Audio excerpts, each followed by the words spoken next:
Patrick? Yes, we are. Okay. So, yeah, so hi, everybody. Welcome. I'm Ed Friedman. As Patrick said, I chair Friends of Merrymeeting Bay. Our focus is down sort of in the southern mid-coast area. Kind of down. Looking for my cursor on the screen and not finding it very well. I don't know where it is. Oh, there it is. Sort of down in here. We're unique among a lot of organizations in the country, really, in that we take a holistic look at the environment, doing often cutting edge research, doing hardcore advocacy. We have an education program, including a speaker series. And we are a land trust as well, so we're protecting land. So with that, I'm going to see if I can get the slide to go ahead. I've got a broad-based background, and since I'm supposed to be introducing myself, environmental science, a lot of glaciology, a lot of wildlife ecology, geology, snow morphology, kinds of ologies, and been at it quite a while. And yeah, like living down here on the bay. This is a shot of the, it's a spot image. Spot was a French satellite image of the mid-coast, and you see the bay right in the center here. The bay drains, in that last image, actually, nearly 38% of Maine and part of New Hampshire over here. So it's a huge watershed, and as we move along, and I'll move along quickly, I see where it drains. But the Androscoggin coming in here, the Kennebec, Androscoggin starts in western Maine, runs down through part of New Hampshire, back into Maine, picks up the Kennebec in here, drains through the Kennebec about 17 miles to Popham Beach. And I'm going to be cruising through pretty quickly because I have a lot of slides here, but feel free to make a note in the chat box, and we'll see if we get to a question afterwards here.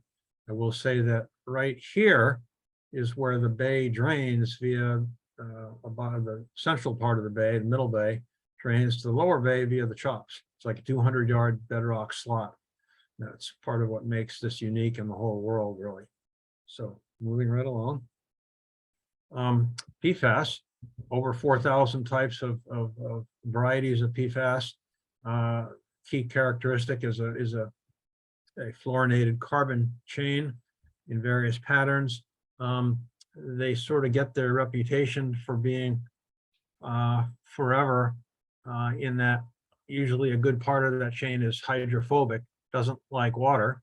But then there is a part of a chain often that does like water. So they sort of got the best or worst of both worlds. And so they are relatively persistent. Lots of sources, causes, what have you in the environment, from Teflon and frying pans to water resistant clothing, waterproof coating. There it is. But one of the biggest problems is firefighting foams. And that's amounts to a sizable percentage of what's being used out there, and where the problems lie. So lots of again, lots of everyday products here,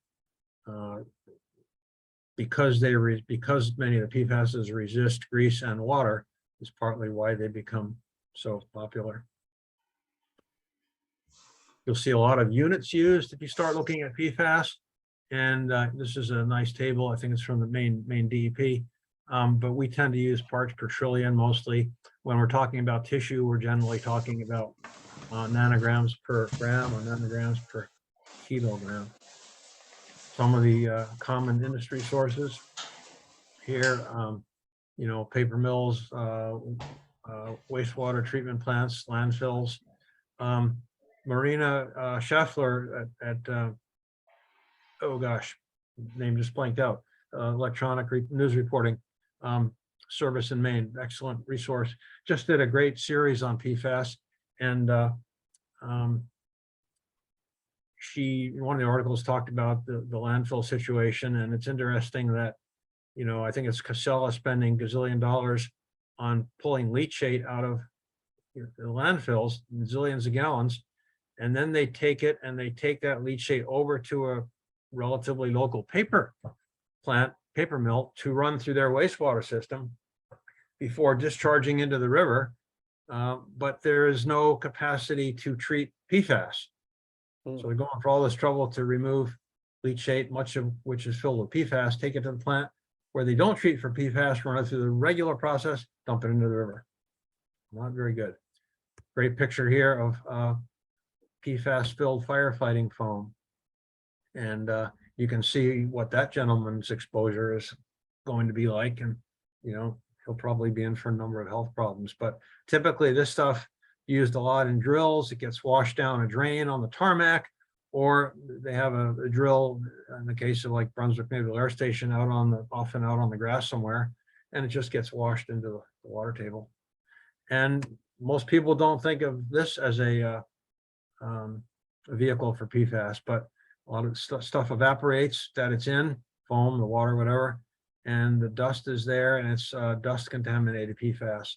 You can see levels can be quite high, and this is considered a major source of PFAS. So just because you're not right there doesn't mean that you're not getting exposed from someplace upwind of you. I'll talk a bunch about the air station because we did a bunch of work there and still are.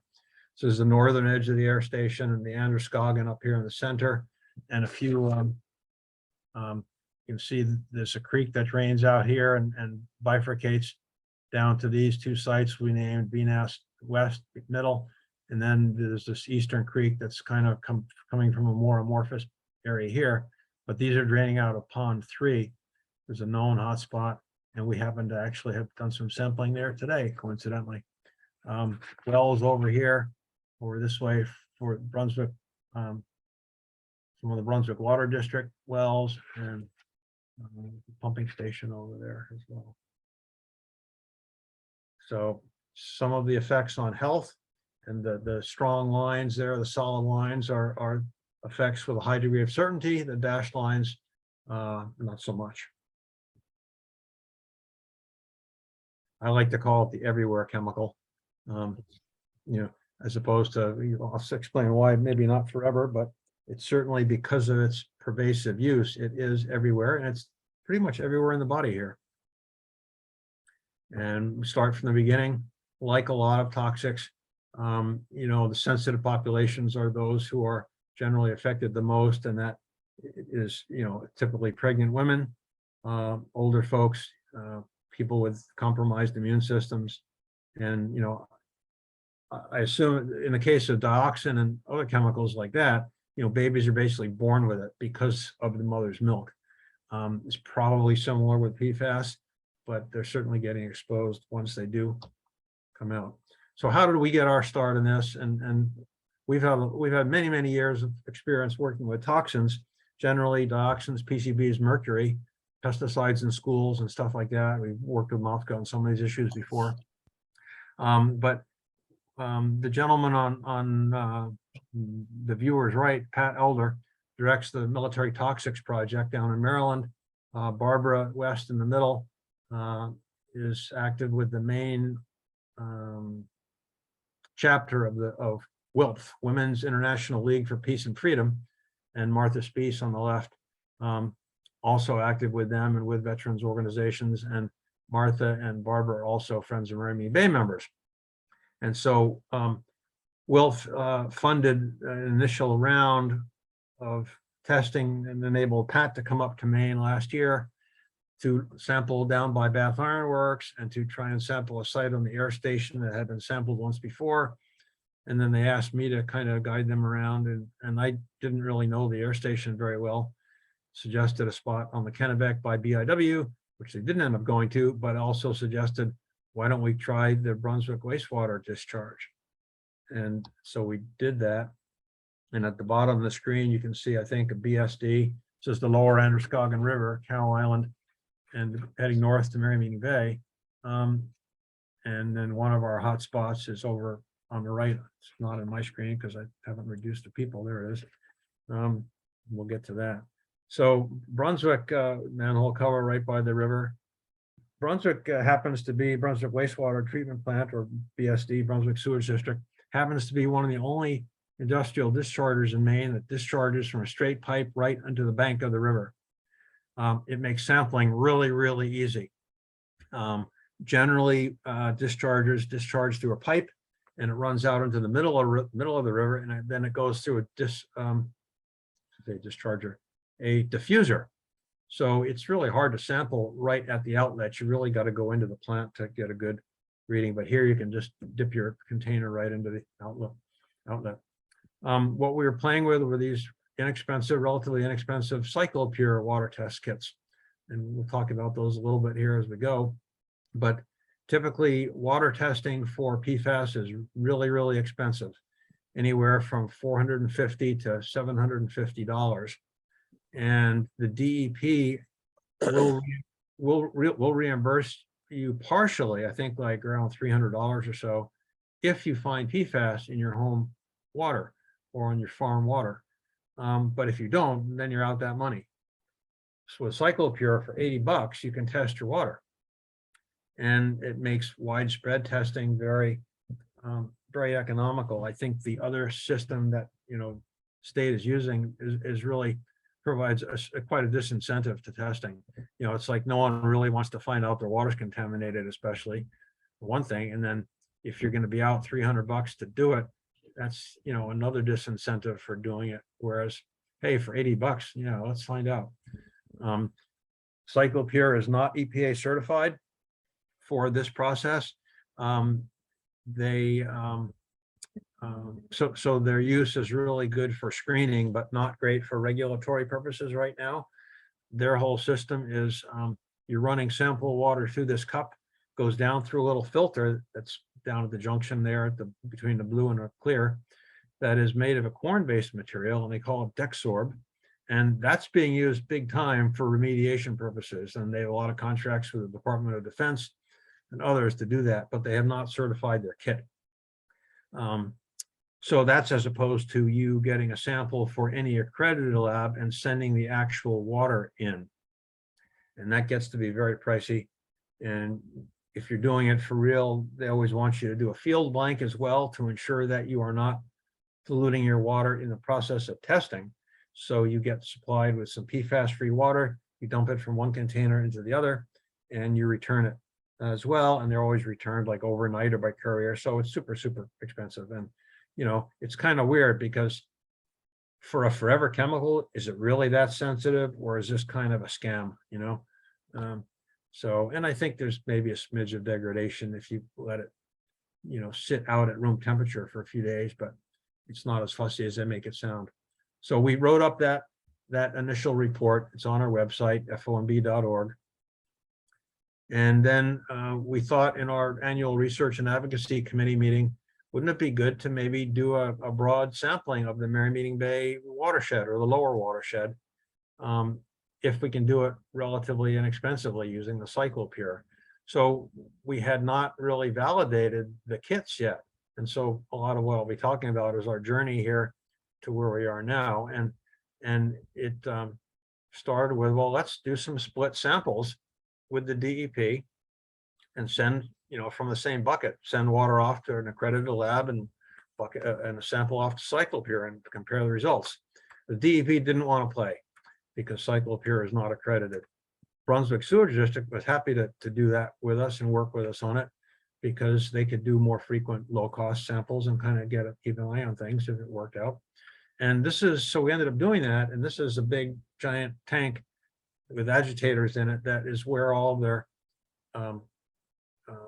sewage water comes into. And so we went down to the plant and, dropped a stainless steel bucket down into that bin behind Jason there. And we did all of our samples from that same bucket and sent them off. And there's a lot of care in doing that. There's a CycloPure things there. These guys down here are slow to drain. They're about 15 minutes or 20 minutes. So I made up this little wooden jig. You could just set them there and kind of forget about them while you moved on to other sampling. And you got to take really, a lot of care when you do it with all the accredited labs, certainly. Labeling the bottles, labeling the bags, keeping them all straight if you're doing 3 different labs, which we were at the same time. They all have a temperature blank to ensure that when they get sent off, the cooler stays below a certain temperature or doesn't rise above a certain temperature. So you got to put, real ice in these. And there's a chain of custody form where you keep track of all your samples and everything gets signed off on. So it's kind of a big deal. And here they are all ready to go off to either FedEx or courier, or in the case of CycloPure, they come in a UPS, USPS priority mailbox with a postpaid return sticker on it. So you just pack them back in the box and put the sticker on them and bring them to the post office, and it's all paid for. So our tests validated CycloPure. We actually had really similar results from 2 of the 3 labs. And the third lab, which is Battelle, which has been around forever, does a lot of military work and government work, was horrible, both in their service. They were really delayed in getting our results back. They had some troubles at their end. And when they did get the results back, they had only detected 1 PFAS compound, whereas all the others ranged from about 10 to 12. So I would not use them again. Alpha Analytics was other one we used, and Eurofins. And Eurofins is probably the leader in PFAS testing in the country, maybe the world, I don't know. But they'll go up to like 75 different compounds. Alpha was close.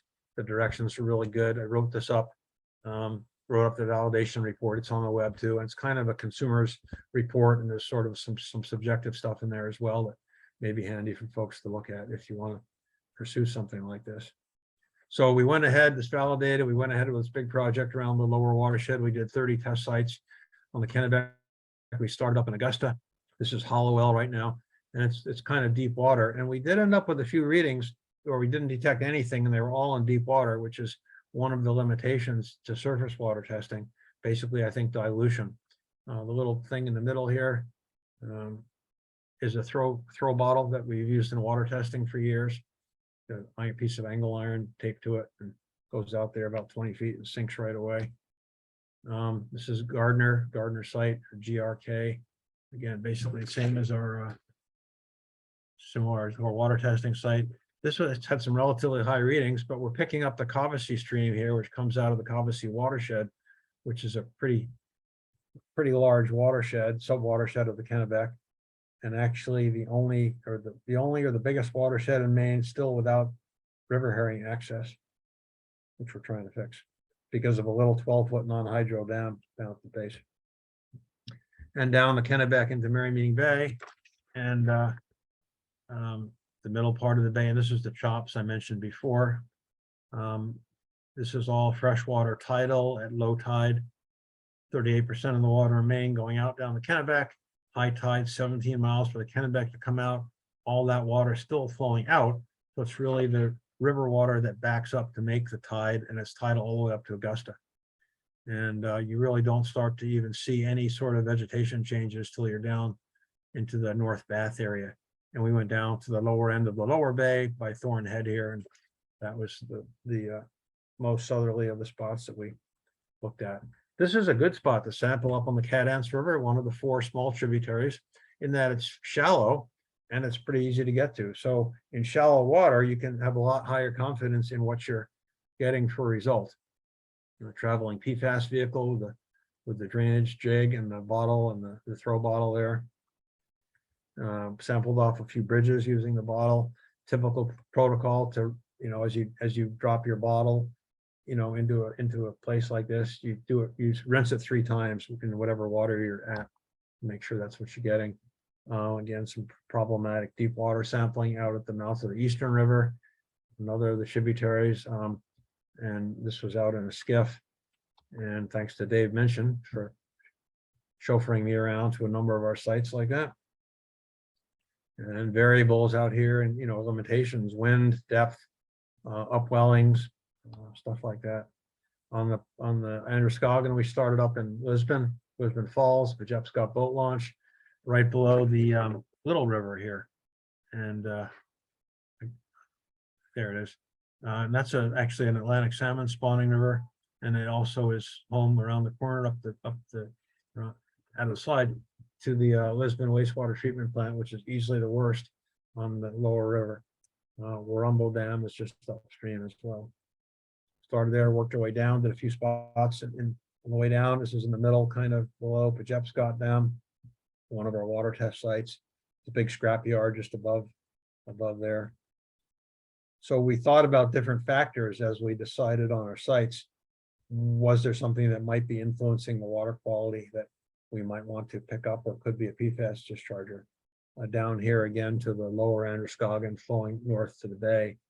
And as it turned out, the results, this is that, sorry if I'm going a little wild with the cursor. I've got a couple of papers with notes hanging up on my screen, so I can't see all my screen very well.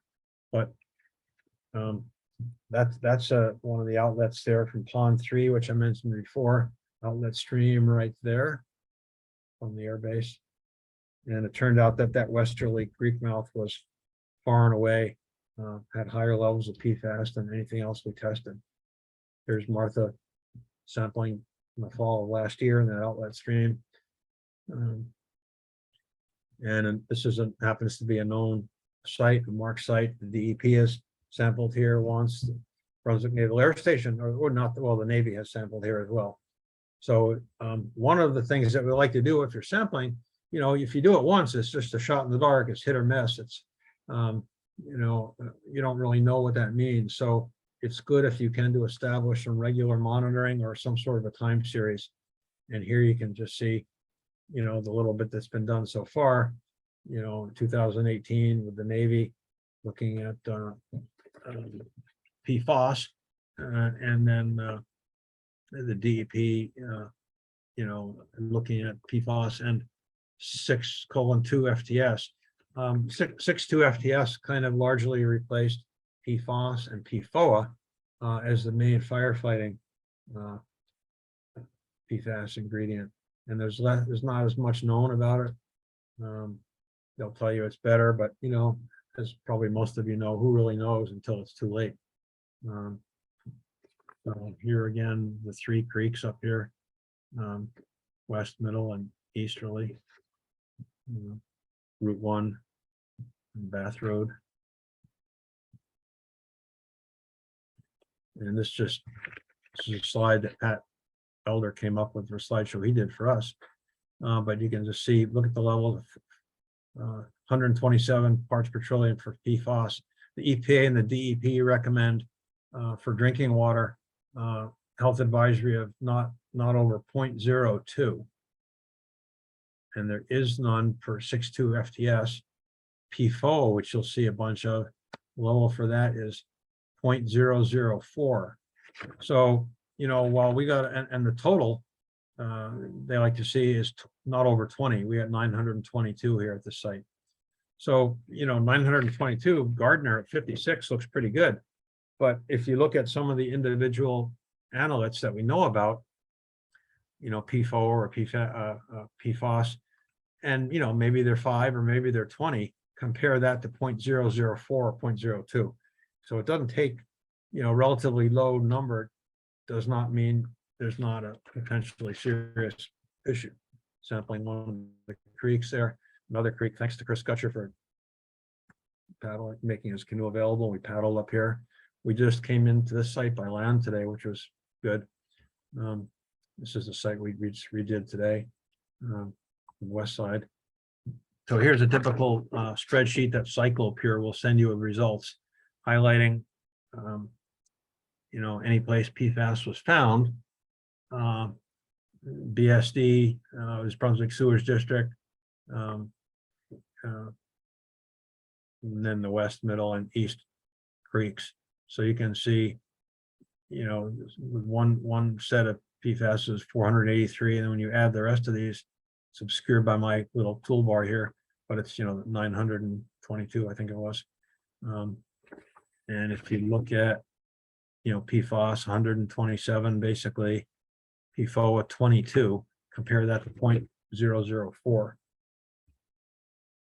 The Navy is doing a bunch of remediation on the base. They've got some big equipment. Saw it today, some of it. Most of the work they're doing is focused on drainage to the south to Harpswell Cove and Casco Bay. And what they're doing is dredging out these ponds, not just for PFAS, but other chemicals as well. And then the sludge gets sort of dewatered, drains a lot. They mix it with, apparently they're mixing it with some concrete dust. And then it's being trucked off to Michigan, because that makes sense. On the way, some beautiful cardinal flowers on the Androscoggin here, biggest stand I've ever seen. The bay is known for not only its largest waterfowl, migratory waterfowl stopover spot north of Chesapeake, and the second hottest spot for bald eagle recovery in the state after Cobscook, but for about a dozen rare plants that grow here, mostly in the intertidal. This is not one, but this is a crowd pleaser. Hey, Ed, sorry to interrupt. Just looking at time, Great, thank you. and make sure we pass it off soon. Just a little heads up. Yep, so I sort of forget what slide this is, but we're getting, we're probably 5 minutes or 10 minutes be okay or not? No, we're eating into a little bit of Okay. time. If Let me zoom. sure Heather has a little bit of time too. Yep, So thank you. Let me zoom along then. I mentioned some of the limitations. Not far downstream from that hotspot, and very few PFAS. So again, dilution. I think food is the bigger problem because of this bioaccumulation, contaminants building up in individuals, or biomagnification between species. Super hot fish, many of them in Michigan, one down at Loring Air Force Base there at the bottom, and comparisons between Alabama and one of the weakest advisories in Maine. Pretty stark. I'm just gonna whiz through the Loring trout. That fish exceeds EPA limits by about 12 million. We've been doing fish consumption advisories for many years. Mercury, dioxin, stuff like that. So what can you do? Really work to try and get your local, state, federal governments to regulate this stuff, ask retailers to stop using it, and think about your consumption, what products you can avoid. These are the relative half-lives between the different sorts of chemicals, and if you look at these, you'll see that PFAS is probably not as high as dioxin and PCBs, but it is everywhere, as I said. So this is my parting message right here. And with that, I'll hit escape here and stop sharing. And I thank you for your attention, and sorry to run a little bit over. it's no worries. Thank you, Ed. I appreciate all of that information. I know I can't wait. Everyone is going to get a recording tonight of this presentation, and I can't wait to go back and pause through and read through some of those slides. They're going to be amazing. But at this point, I would love to pass it off to Heather from MAFGA and have her take over the last half of our session tonight. Great. Thank you so much, Patrick. Before I launch into my presentation, I did have one quick question for Ed, and I wonder, I have a sense that might be on other people's minds too, but Absolutely. the CycloPure testing, if you do that at home and you have a positive result, will DEP honor that and pay you, or is it only if you're getting testing from a licensed lab? Only from an accredited licensed lab, but you'll only be out $80. Right. So it's a good test. I did hear that that the Michigan, not the DEP, they call it, the acronym is EAGLE. It's like the Michigan Environmental Great Lakes something or other. I believe they're using CycloPure kits now for screening. So I think they're over time. Great. Well, thank you so much, Ed. I really appreciate that presentation too. My name is Heather Spalding, and I am Deputy Director of Maine Organic Farmers and Gardeners Association, MAFGA. And we have been doing a lot of work in the policy area, trying to advocate for policies to address the PFAS problem that we have in Maine, and to provide direct support for farmers who have been really adversely impacted by the PFAS problem. I have a presentation which I will share with you, and hopefully this will work well.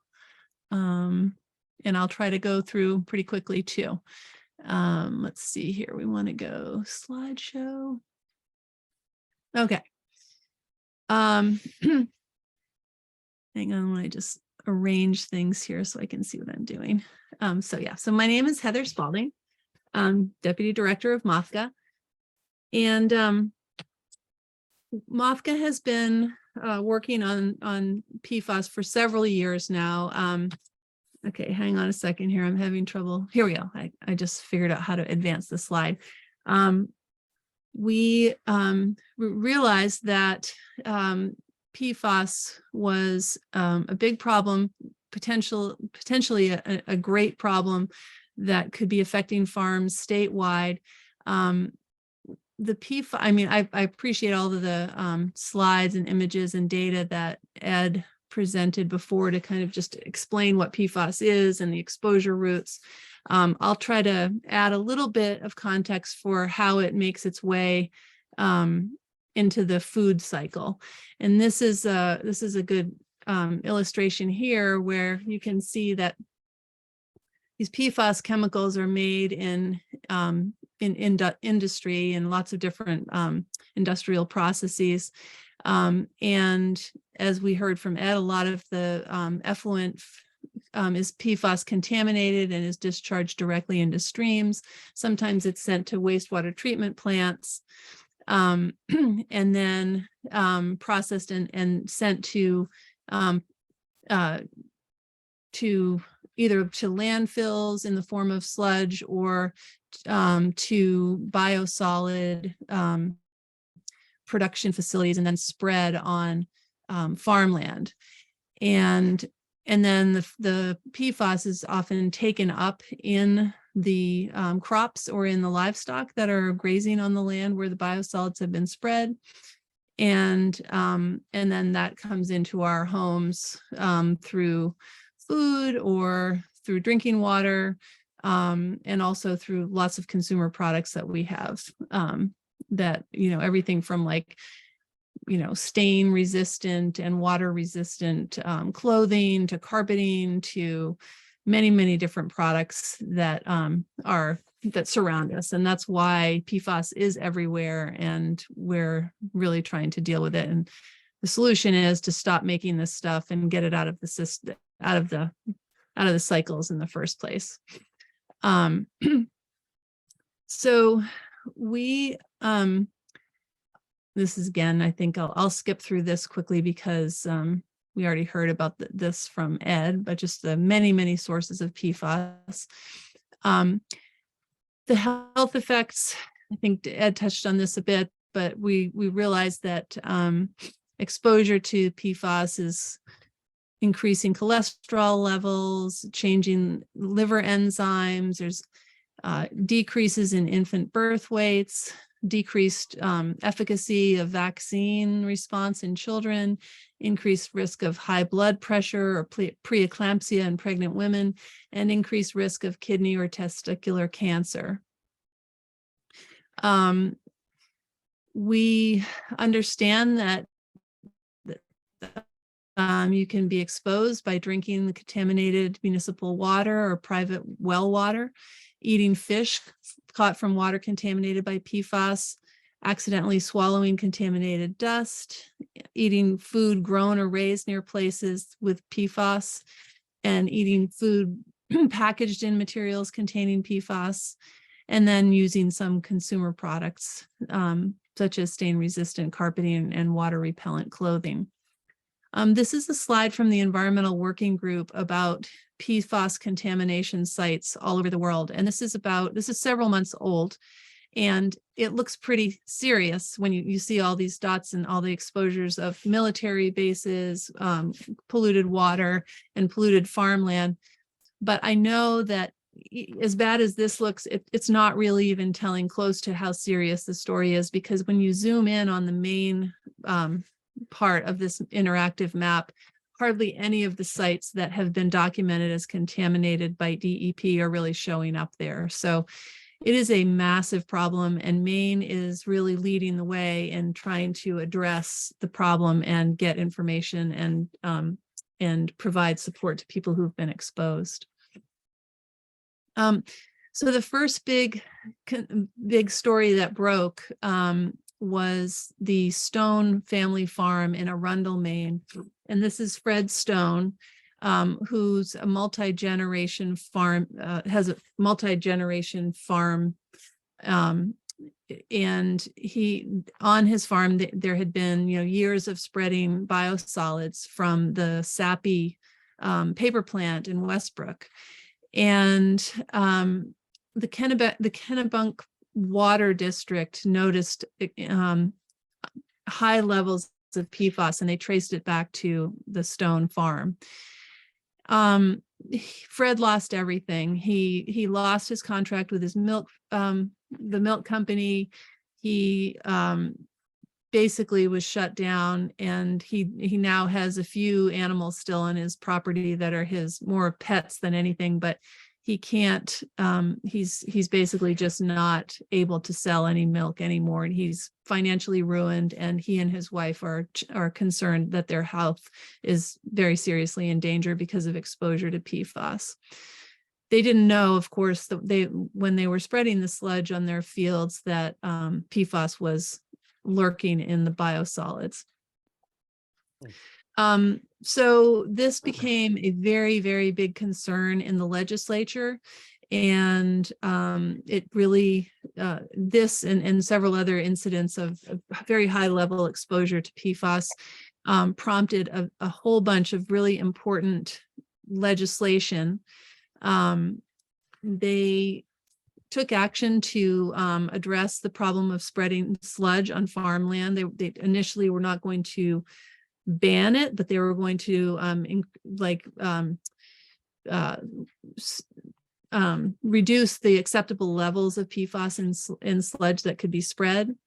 They empowered the Department of Environmental Protection to take action on phasing out PFAS in food packaging. Governor Mills organized a task force recommending a whole bunch of actions to address PFAS in the PFAS contamination problem statewide.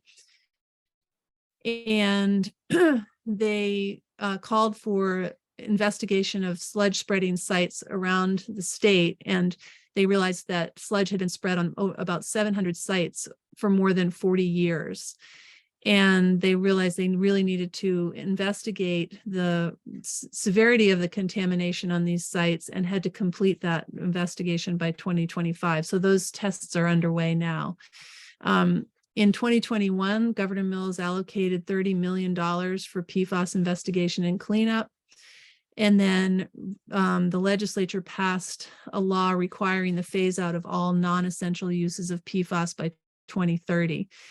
They also set standards for 6 different PFAS chemicals in drinking water. It had one of the strongest in the nation. That has since been, the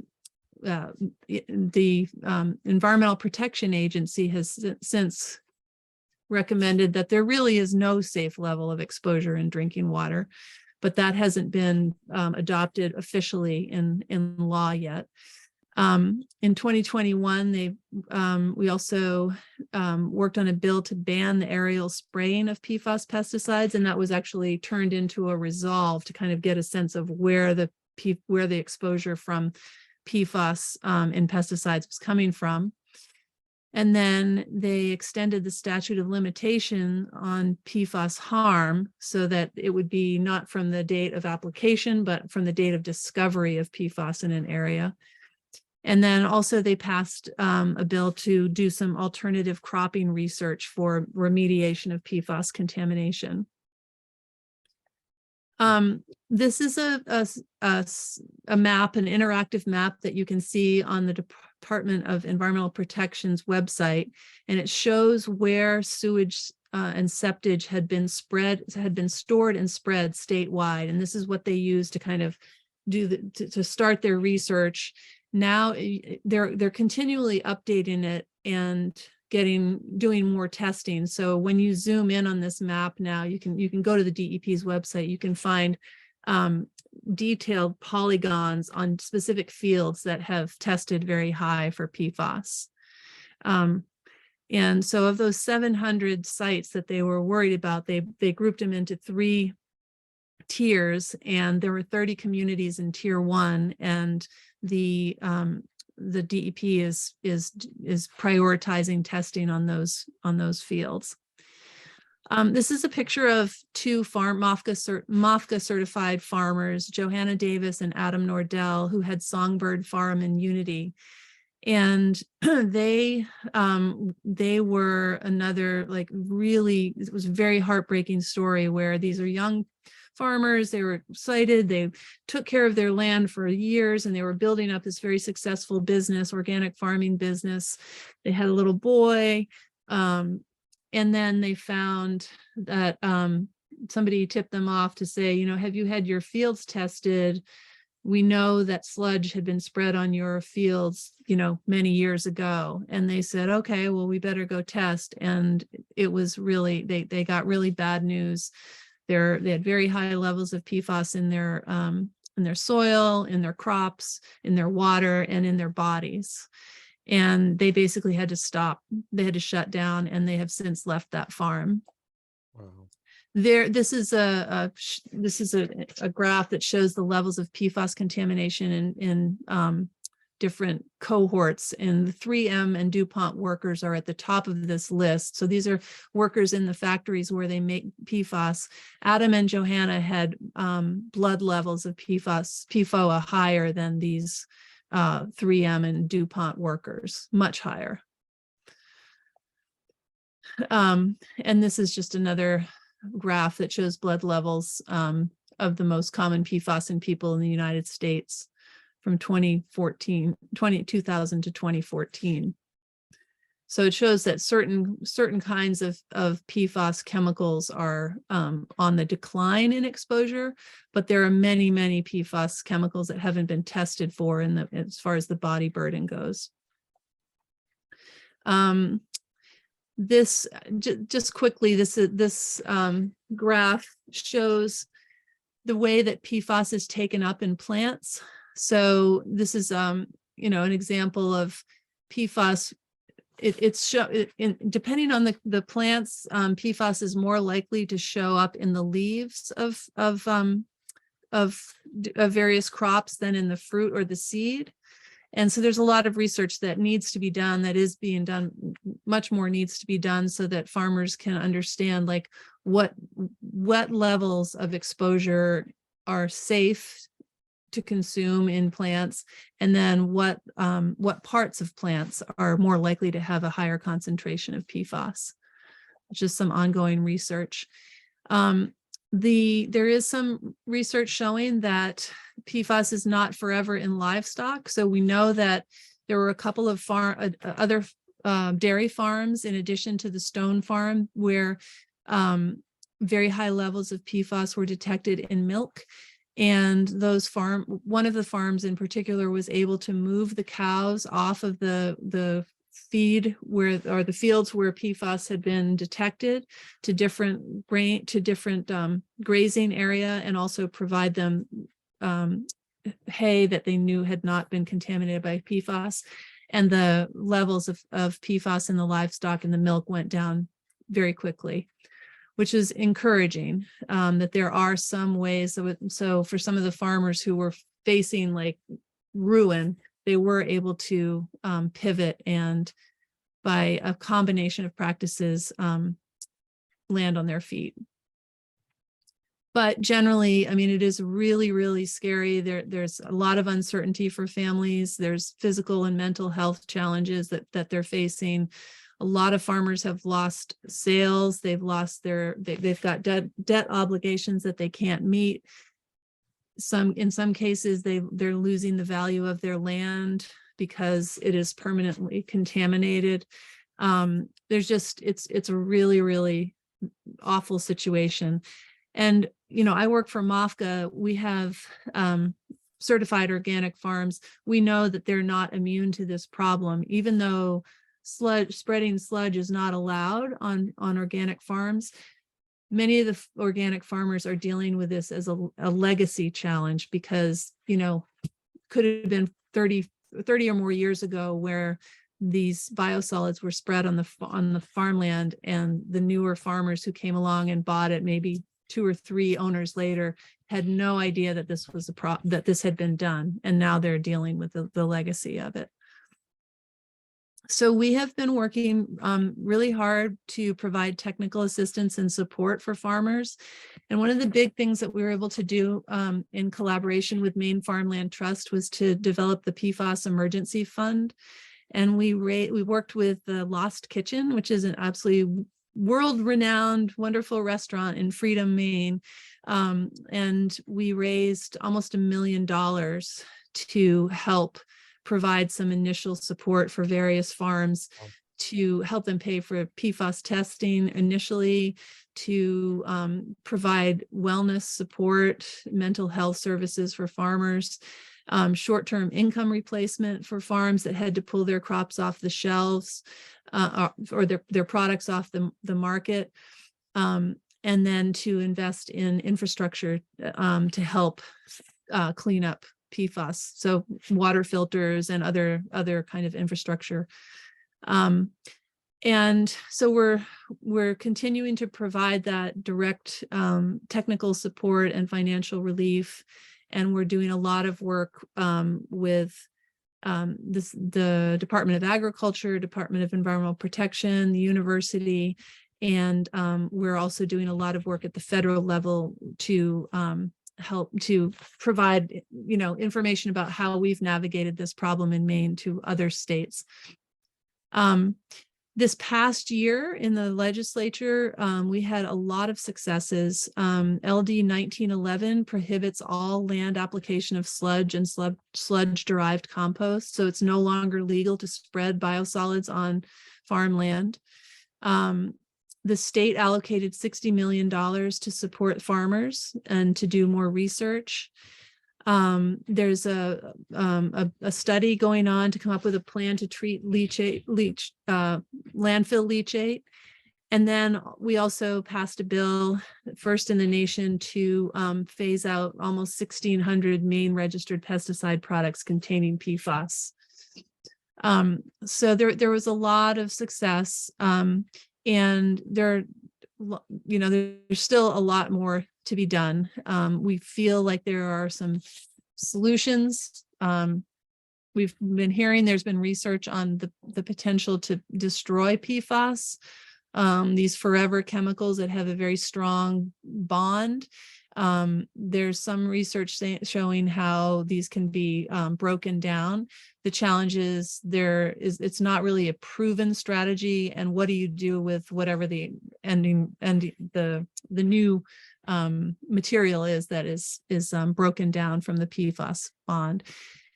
So we feel like there needs to be a lot more research, but we know that the main thing that really needs to be done is to stop making this stuff and stop putting it out into the environment. And we need to adopt a more precautionary approach to using these chemicals. I mentioned that biosolids are not permitted on organic farming. It's not that we don't want to recycle valuable nutrients. The problem is that, and Ed knows this well, like decades ago, there had been a call for no spreading on a sludge because of the dioxin and the furans and the heavy metals and the pathogens. PFAS wasn't really on the radar at that point, but spreading sludge on organic farms is not allowed. The problem is that it could have been done 30 or 40 years ago, and some of these chemicals remain. So we do hope that the National Organic Standards Board is going to address this and help figure out what are safe levels, because there is some concern that, there are a number of farms in Maine that are certified organic, and many conventional farms that are having, have high levels of PFAS showing up in the ground, in the garden, in the products. And there's no real standard for what is a safe level of exposure in the various food crops. So we need, at the federal action, we need coordinated action to figure out what are the thresholds that are acceptable, and how can we act, how can we do everything we can to provide resources, financial resources, technical assistance for people whose livelihoods have been ruined.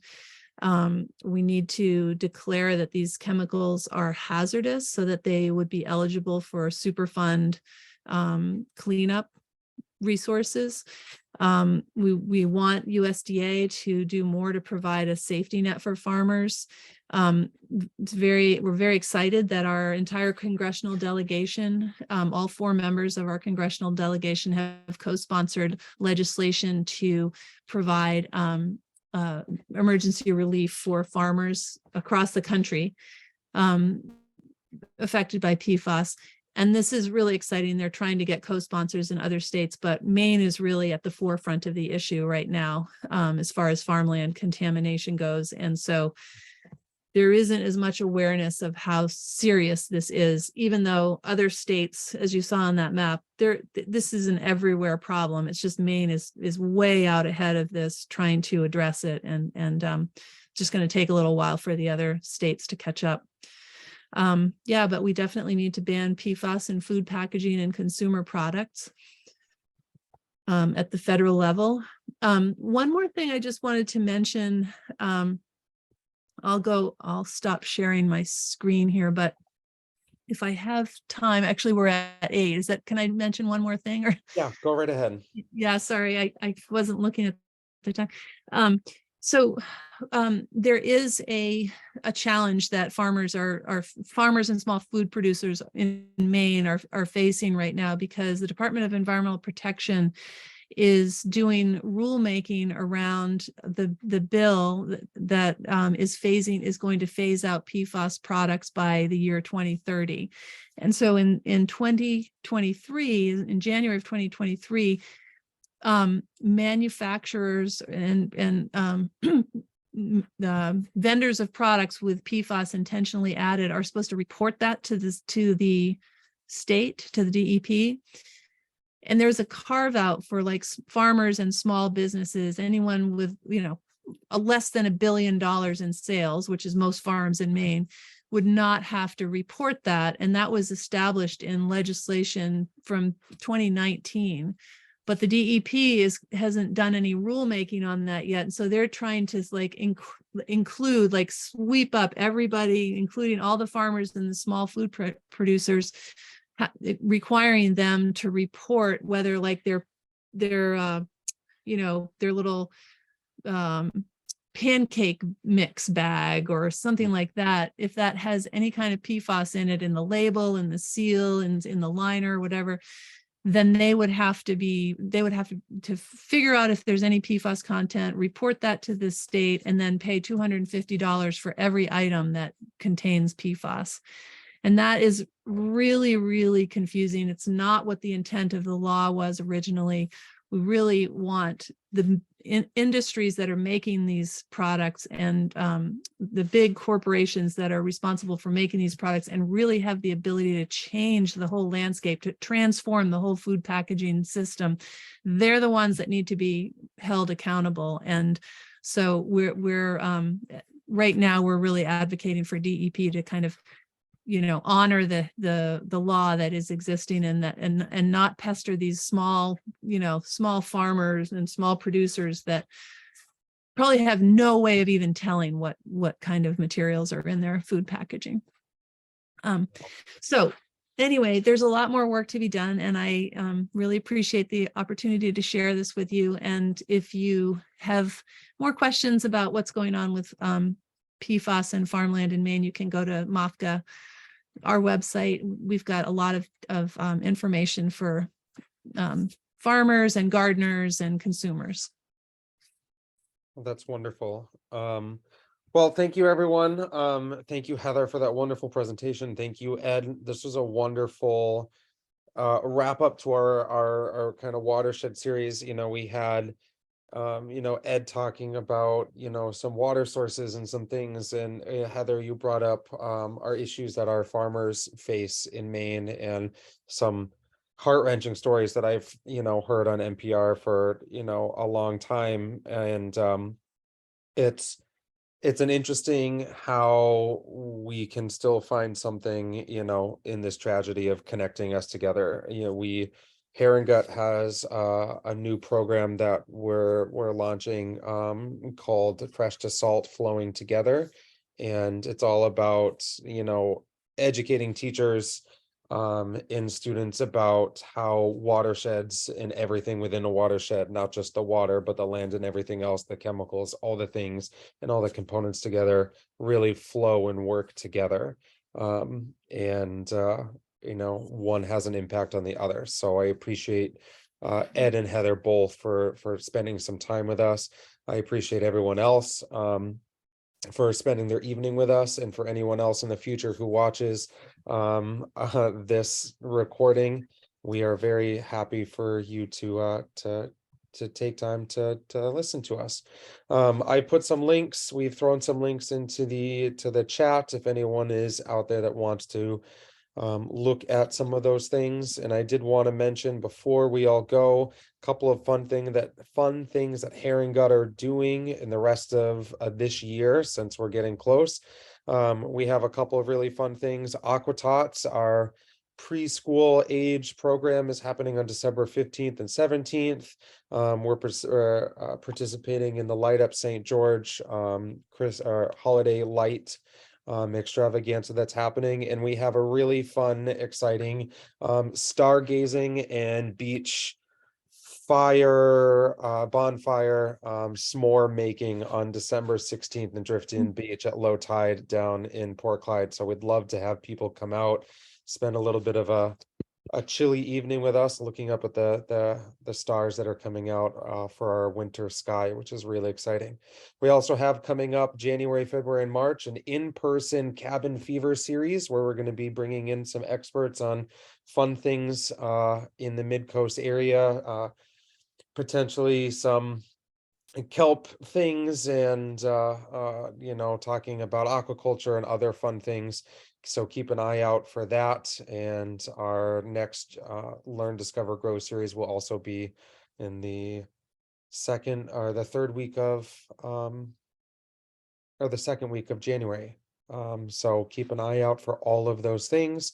Does anyone have any questions for our speakers before we depart for the evening? I know we're pushing a little bit of time, but did want to get that in there.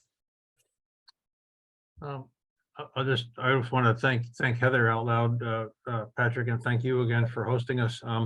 I'll just mention, if people want to look at any of our reports, website is friendsofmerrymeetingbay.org or fomb.org. We have a thing called a Cybrary, which is an electronic library, and our PFAS stuff is in the chemical section. That's awesome.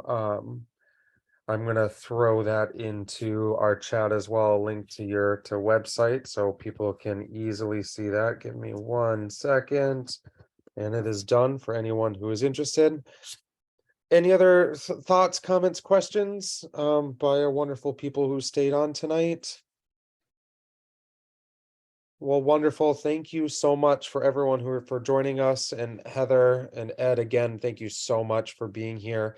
And we hope to, you know, reach out in the future as Herringut Coastal Science Center and see how your work progresses. And thank you for all of your hard work as well. So Thanks so much. Thank you so much. Have a wonderful evening, everyone. Hope you have a great December. You too. So long. Good night. Right. Good night, everyone. Good night, Ed. Good night, Happy Heather. holidays. Thank you, everyone.